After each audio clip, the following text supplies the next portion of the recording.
Hey guys, it's Rewind here. Mountain Blade Bannerlord just dropped. Now everyone's going to have a lot of questions on how to get started best in Bannerlord. So one thing I picked up on really quickly was that the economy is very volatile compared to the previous Mountain Blades. The prices fluctuate drastically, and sometimes by the time you travel from point A to point B, your expected profit margin has all but disappeared. One of the key changes to watch for in Bannerlord is that the villages can actually sell a large quantity of a trade good. Where in the previous Mountain Blades you might find 1 or 2 iron for sale in a village, in Bannerlord you can find great quantities of the trade goods in the small villages. Really watch the cheaper goods. Right now I'm carrying clay. I buy the clay for 10, but I'm easily selling it for 18 to 20 in just 1 or 2 villages over, which can be quite the tidy profit. You have to keep an open mind. For example, even grain can be bought for 9 in some towns and sold for 20 in others. It doesn't seem to matter as much what area you work, as long as you can recognize what sells. I think a big part of the reason for this is that there is a lot of fluctuation in the market. So here we are in Varshag. We're gonna sell our clay. We bought it all at 10. We're selling it from 12 to 18. So let's look for some deals. And if we look, just knowing, fur's really cheap here. So if we hold over it, we can see it's actually 60% cheaper than the average price. I find that 60% is a good number to have a quick turnaround on your product. You can go almost anywhere and sell that for profit.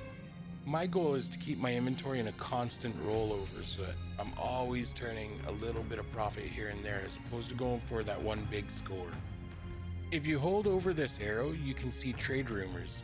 Now it says selling at Razig for 29, but by the time we get to Razig, it may not sell for 29, it may sell for 20. It's a good idea to cursor over these arrows in every village or city you go to, just to watch for things that are below average price. They'll be designated by the green number, and the inverse goes on the sell side. You can watch there for above average price. So every soldier in your army in Mountain Blade Bannerlord increases your carry weight. It can be very advantageous to increase your numbers for more carry weight.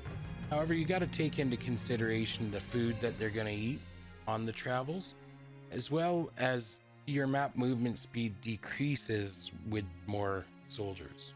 You also have to take into consideration the wages you pay your party. You want enough that the bandits will leave you alone to make this viable. Upgrading your units will make it cost a lot of extra money as well. So we bought this 41 flax for 9. 2 villages away, selling for 13.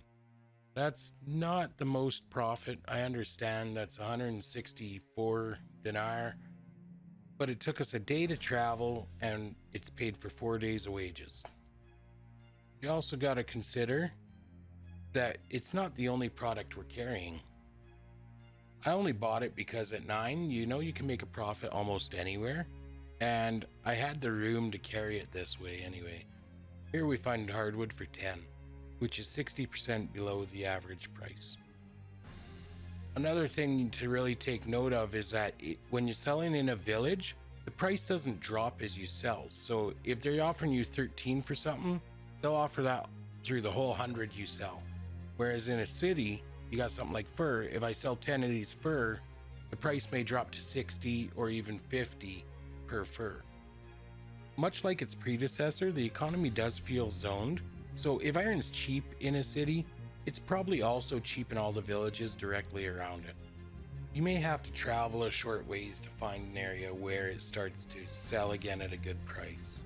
Villages now have 1,000 dinar each. Make sure you swallow that up at the villages. The economics of Bannerlord go quite a bit deeper than this. There's caravans and such later on. This guide is just to help you off the start so you can buy your first set of armor and get moving. Though it may always be worth it to buy that 100 flax and move it to the village next door, sell it to the neighbors. So we bought these furs at 51 was the high end, and we're selling them currently for 79. It's a quick approximately 620 dinar profit, and we're still carrying the hardwood south. Buying at 60% below average price even allows you, as you see here, I can still sell the fur even though it's below average price. I'm still selling it at a profit. It's always good to remember what you bought something at. And my primary aim is to keep my inventory rolling. I'm not going to try to maximize my profit out of each item. I found that aiming to turn my items around quickly is really helping me learn a local economy in the area I'm working. So I've chosen just a corner of the map, and the focus on just that area is allowing a lot of knowledge. So here's my little knowledge. I can buy iron up in here for about 37, and I can sell it down here for 50 to 80, so almost double.